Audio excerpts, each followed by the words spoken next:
Merci, monsieur le ministre. Je suis Jérôme Gris pour le quotidien Le Nouveau Réveil. Merci, monsieur le ministre. Monsieur le ministre, la question aujourd'hui qui circule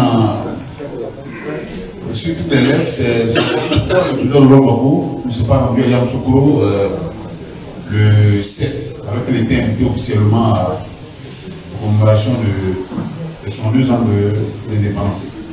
Est-ce le discours du président Ouattara qui a freiné le président Laurent Gbagbo ou il y avait d'autres raisons? Je vais en savoir plus. Merci. Ok. La logique ici, comme c'est le échange, on répond directement comme c'est le échange. Merci beaucoup, cher Abbé, bonne arrivée. Et quand on va bien? D'accord. Bien.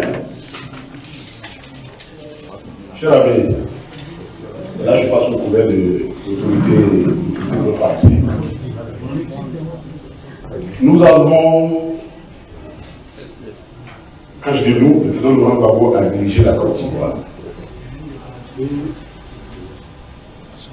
Et nous savons, et nous devons savoir, qu'il y a, je dirais, des symboles de la nation, de la République, et qui fondent d'ailleurs notre cohésion autour d'un idéal qui est notre nation. Et parmi ces symboles, il y a l'armée, notre armée. Voyez-vous, aujourd'hui, nous avons 49 soldats de notre armée qui sont détenus au Mali. Quelles que soient nos positions sur cette question-là, nous faisons bloc en tant que nation pour demander qu'ils rentrent. Parce que c'est notre religion d'honneur, comme je l'avais dit, notre armée.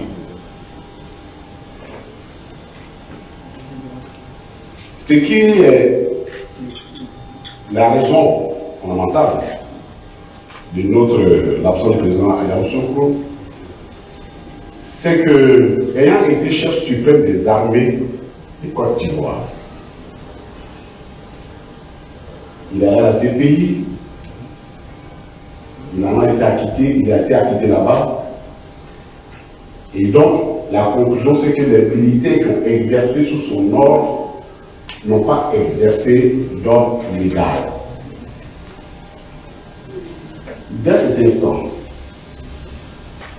il a une responsabilité morale vis-à-vis de ces personnes-là.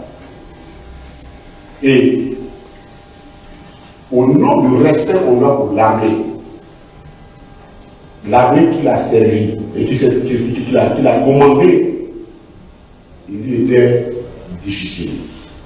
Et ça, je pense que le président Ouattara peut le comprendre. Et il va le comprendre, lui qui gouverne, lui qui dirige l'armée de la Côte d'Ivoire.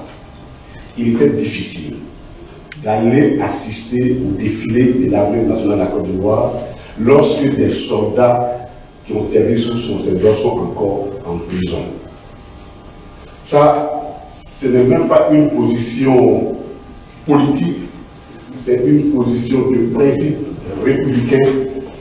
La République doit se construire autour de valeurs et qui doit transcender nos clivages politiques et qui doit se comprendre si nous voulons véritablement que notre pays puisse avancer et laisser en héritage à nos enfants un pays solide. Il y a des valeurs avec lesquelles nous ne jouons pas. Et je voudrais rappeler que ce n'est pas la première fois que le président Gbagbo est attaché à exprimer son attachement à ces valeurs. Lorsqu'il était président de la République, pendant les 50 ans de notre indépendance, à l'occasion des 50 ans de l'indépendance, vous rappelez que le gouvernement français, avec qui nous avons des relations, la France avec qui nous avons des relations historiques, avait invité les chefs d'État et l'armée de certains pays pour aller défiler au 14 juillet en France. Le président Laurent Gbagbo était président. À cause du contentieux lié à la crise en 2005, à cause du contentieux lié à la crise qui s'est passée au Golfe, à l'hôtel d'Ivoire en 2004, et imputable à l'armée française, le président a poliment dit aux autorités françaises qu'il était moralement difficile d'aller défiler ou assister à une armée qui a eu des démêlés avec des populations où il y a eu des civils qui en sont morts. Diriger un pays nécessite des valeurs morales très fortes.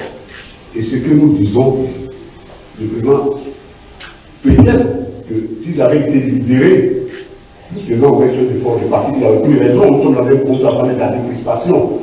Mais ici, ce n'est même pas un politique, c'est un problème républicain que nous pensons. Il a raison de penser que ça aurait été difficile par rapport à sa fonction. C'est même de nier sa responsabilité en tant qu'ancien président de la République vis-à-vis de notre armée. Et ça, tous les soldats ou les soldats qui comprendraient, y compris même ceux qui ont combattu, ils comprendraient qu'ils sentent la responsabilité et ils comprendraient que le président de Gbagbo comprend et sait comment fonctionne une armée. Voilà la raison pour laquelle il ne sait pas.